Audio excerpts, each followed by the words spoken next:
But the thing is, I didn't know what to say, right? So you think about it. I talked to Ava backstage. She said, you're going to go out there and you're going to feel this crowd.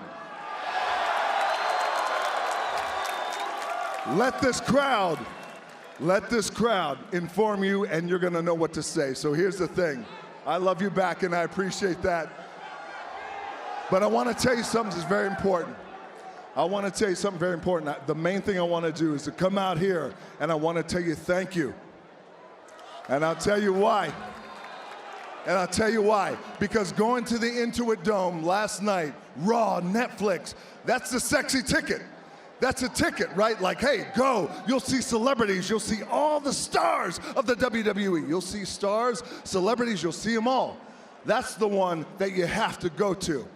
NXT, the Shrine here in Los Angeles, this is what you want to go to.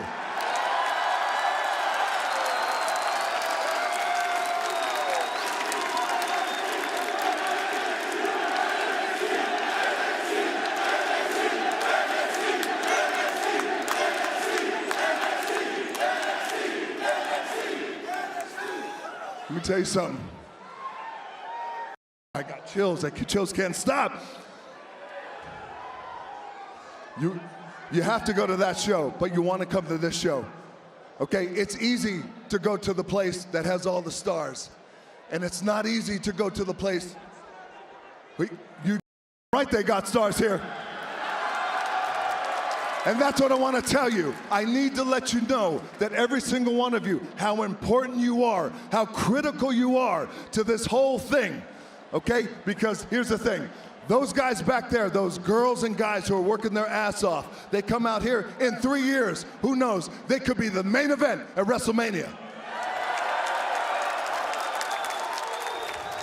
But, as you know, in 3 years, they could be out of the business. But here's what it depends on. Whether you boo or whether you cheer, it all depends on how you react. I have been down this road. I wrestled in Memphis as Flex Kavana. I know, most up professional wrestling name of all time. I know what it's like, but I know what it's like to depend on the crowd. I want you to know you matter more than anything. I am here. Look, my job takes me away to a lot of places. I will always come back home to you. WWE, NXT, I love you. If you smell what The Rock is